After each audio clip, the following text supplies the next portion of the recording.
ಎಲ್ಲರಿಗೂ ನಮಸ್ಕಾರ ಸ್ನೇಹಿತರೆ. ಸೂಪರ್ 8ರ ಮೊದಲನೇ ಪಂದ್ಯದಲ್ಲೇ ಹೀನಾಯವಾಗಿ ಸೋತ ಭಾರತ ಇನ್ನು ಸೌತ್ ಆಫ್ರಿಕಾ ವಿರುದ್ಧ ಸೋತ ಬಳಿಕ ಕಣ್ಣೀರಿಟ್ಟ ನಾಯಕ ಸೂರ್ಯಕುಮಾರ್ ಯಾದವ್. ಅಷ್ಟಕ್ಕೂ ಸೂರ್ಯಕುಮಾರ್ ಯಾದವ್ ಹೇಳಿದ್ದನ್ನ ಕೇಳಿದ್ರೆ ನೀವು ಕೂಡ ಶಾಕ್ ಆಗ್ತೀರಾ. ಇನ್ನು ಪಂದ್ಯ ಸೋತ ಬಳಿಕ ಮಾತನಾಡಿದಂತ ನಾಯಕ ಸೂರ್ಯಕುಮಾರ್ ಯಾದವ್ ಅವರು ಏನೆಲ್ಲ ಮಾತನಾಡಿದ್ದಾರೆ ಅಂತ ತಿಳ್ಕೊಂಬರೋಣ ಬನ್ನಿ. ಅದಕ್ಕಿಂತ ಮುಂಚೆ ನೀವೇನಾದ್ರೂ ಟೀಮ್ ಇಂಡಿಯಾದ ಅಭಿಮಾನಿಯಾಗಿದ್ದಲ್ಲಿ ಈ ವಿಡಿಯೋಗೆ ಒಂದು ಲೈಕ್ ಕೊಟ್ಟು ನಮ್ಮ ಚಾನಲ್ ಅನ್ನ ಸಬ್ಸ್ಕ್ರೈಬ್ ಮಾಡ್ಕೊಳ್ಳಿ. ಹಾಗೆ ಈ ಸೋಲಿನ ಬಗ್ಗೆ ನಿಮ್ಗೆ ಏನಿಸುತ್ತೆ ಅಂತ ಕಮೆಂಟ್ ಮಾಡೋದನ್ನ ಮರಿಬೇಡಿ. ಯಾಕಂತಂದ್ರೆ ಇದು ಸೂಪರ್ 8ರ ಸೋಲು ಆಗಿರೋ ಕಾರಣದಿಂದಾಗಿ ಭಾರತ ತಂಡಕ್ಕೆ ತುಂಬಾನೇ ಎಫೆಕ್ಟ್ ಕೂಡ ಆಗುತ್ತೆ. ಹೌದು ಸ್ನೇಹಿತರೆ, ನಮ್ಮ ಭಾರತ ತಂಡ ಈ ರೀತಿ ಹೀನಾಯವಾಗಿ ಕಳಪೆ ಬ್ಯಾಟಿಂಗ್ ಕೊಟ್ಟು ಸೋಲುತ್ತೆ ಅಂತ ಯಾರು ಕೂಡ ಎಕ್ಸ್ಪೆಕ್ಟ್ ಮಾಡಿರಲಿಲ್ಲ.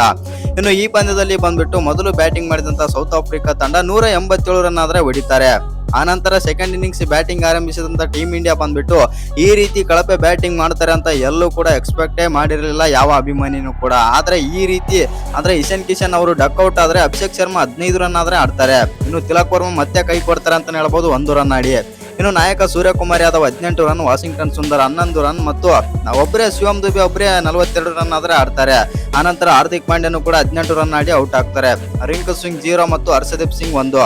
ಒಟ್ನಲ್ಲಿ ಹೇಳ್ಬೇಕಂತಂದ್ರೆ ನಮ್ಮ ಭಾರತ ತಂಡ ಸೌತ್ ಆಫ್ರಿಕಾ ವಿರುದ್ಧ ಹೀನಾಯವಾಗಿ ಆದ್ರೆ ಸೋತಿದೆ ಸೂಪರ್ 8ರ ಪಂದ್ಯದಲ್ಲಿ. ಇನ್ನು ಈ ಪಂದ್ಯ ಸೋತ ಬಳಿಕ ಮಾತನಾಡಿದಂತ ನಾಯಕ ಸೂರ್ಯಕುಮಾರ್ ಯಾದವ್ ಅವರು ಏನೆಲ್ಲ ಮಾತನಾಡಿದ್ದಾರೆ ಅಂತಂದ್ರೆ, ಹೌದು ಈ ಪಂದ್ಯದಲ್ಲಿ ಆದ್ರೆ ನಾವು ಸೋತಿದ್ದೇವೆ ಮತ್ತು ಈ ಸೋಲಿಗೆ ಕಾರಣ ಅಂತಂದ್ರೆ ನಮ್ಮ ಬ್ಯಾಟರ್ಸ್. ಈ ಪಂದ್ಯದಲ್ಲಿ ನಮ್ಮ ಬ್ಯಾಟರ್ಸ್ ಕೊಲಾಪ್ಸ್ ಆಗಿರೋ ಕಾರಣದಿಂದಾಗಿ ನಾವು ಈ ಪಂದ್ಯದಲ್ಲಿ ಆದ್ರೆ ಸೋತಿದ್ದೇವೆ. ಇನ್ನು ಈ ಪಂದ್ಯ ಸೋತಿರೋ ಕಾರಣದಿಂದಾಗಿ ತುಂಬಾನೇ ಬೇಜಾರಾಗ್ತಾ ಇದೆ ಮತ್ತು ಈ ಪಂದ್ಯದಲ್ಲಿ ನಾವು ಚೆನ್ನಾಗಿ ಆಡ್ಬೋದಾಗಿತ್ತು. ಆದ್ರೆ ನಮ್ಮ ಬ್ಯಾಟರ್ಸ್ ಯಾಕೋ ಸ್ವಲ್ಪ ಇವತ್ತು ತಡಕಾಡಿದಂತ ಆಯಿತು ಮತ್ತು ನನ್ನ ಒಂದು ಬ್ಯಾಡ್ ಶಾಟ್ ನಿಂದಾಗಿ ನಾನು ಕೂಡ ವಿಕೆಟ್ ಒಪ್ಪಿಸಬೇಕಾಯಿತು. ಇನ್ನೊಂದೇನಂತಂದ್ರೆ ಇವತ್ತಿನ ಪಂದ್ಯದಲ್ಲಿ ಇಶಾನ್ ಕಿಶನ್ ಮತ್ತು ಅಭಿಷೇಕ್ ಶರ್ಮಾ ಆಡ್ತಾರೆ ಅಂತ ಅಂದುಕೊಂಡಿದ್ದೆವು. ಆದ್ರೆ ಇಶಾನ್ ಕಿಶನ್ ಮತ್ತು ಅಭಿಷೇಕ್ ಶರ್ಮಾ ಈ ರೀತಿ ಔಟ್ ಆಗ್ತಾರೆ ಮತ್ತು ಅಂತ ನಾವು ಅನ್ಕೊಂಡಿದ್ದೇ ಇರಲಿಲ್ಲ ಅಂತಂದು ಸೂರ್ಯಕುಮಾರ್ ಯಾದವ್ ಹತ್ರ ಹೇಳ್ತಾರೆ. ಇನ್ನು ಇವತ್ತಿನ ಪಂದ್ಯದಲ್ಲಿ ತಿಲಕ್ ವರ್ಮಾ ಕೂಡ ಕೈ ಕೊಡ್ತಾರೆ ಮತ್ತು ಹಾರ್ದಿಕ್ ಪಾಂಡ್ಯನು ಕೂಡ ಅಂತ ಹೇಳ್ಕೊಳ್ಳಂತ ಬ್ಯಾಟಿಂಗ್ ಏನು ಮಾಡಲಿಲ್ಲ. ರಿಂಕು ಸಿಂಗ್ ಕೂಡ ಡಕ್ಔಟ್ ಆಗ್ತಾರೆ. ಇನ್ನು ಬೌಲಿಂಗ್ ಬಗ್ಗೆನೂ ಕೂಡ ಮಾತಾಡ್ತಾರೆ. ನಮ್ಮ ಬೌಲರ್ಸ್ ಗಳು ಇವತ್ತು ಒಳ್ಳೆಯ ಬೌಲಿಂಗ್ ಮಾಡಿದ್ದಾರೆ. ಆದ್ರೆ ವರುಣ್ ಚಕ್ರವರ್ತಿ ಅವರು ತುಂಬಾನೇ ಎಕ್ಸ್ಪೆನ್ಸಿವ್ ಆದ್ರೂ ಮತ್ತು 4 ಓವರ್ಗಳಲ್ಲಿ 47 ರನ್ ಆದ್ರೆ ಕೊಡ್ತಾರೆ. ಆ ಕಾರಣದಿಂದಾಗಿ 187 ರನ್ ಕಲೆ ಹಾಕಲು ಸಾಧ್ಯವಾಯಿತು ಸೌತ್ ಆಫ್ರಿಕಾ ಮತ್ತು ಇಲ್ಲವಿದ್ದರೆ 150 ಅಥವಾ 160ರಲ್ಲಿ ನಾವು ಕಟ್ಟಿ ಹಾಕಬಹುದಾಗಿತ್ತು. ಈ ಸೋಲಿಗೆ ಕಾರಣ ಅಂತಂದ್ರೆ ಅದು ನಮ್ಮ ಬ್ಯಾಟರ್ಸ್ ಮಾಡಿದ ಒಂದು ತಪ್ಪು ಮತ್ತು ವರುಣ್ ಚಕ್ರವರ್ತಿ ಅವರ ಎಕ್ಸ್ಪೆನ್ಸಿವ್ ಓವರ್. ಆ ಕಾರಣದಿಂದಾಗಿ ನಮ್ಮ ಭಾರತ ತಂಡ ಸೋಲಿಗೆ ಅಂತ ಕಾರಣ ಅಂತಂದು ನಾಯಕ ಸೂರ್ಯಕುಮಾರ್ ಯಾದವ್ ಆದ್ರೆ ಹೇಳಿದ್ದಾರೆ.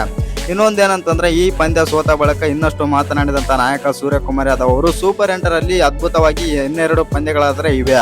ಆ 2 ಪಂದ್ಯಗಳಲ್ಲಿ ಅದ್ಭುತವಾಗಿ ಗೆದ್ದು ನಾವು ಸೆಮಿಫೈನಲ್ಗೆ ಹೋಗುತ್ತೇವೆ ಮತ್ತು ನಮ್ಮ ಮೇಲೆ ನಂಬಿಕೆ ಇಡಿ ಅಂತಂದು ನಾಯಕ ಸೂರ್ಯಕುಮಾರ್ ಯಾದವ್ ಆದ್ರೆ ಹೇಳಿದ್ದಾರೆ.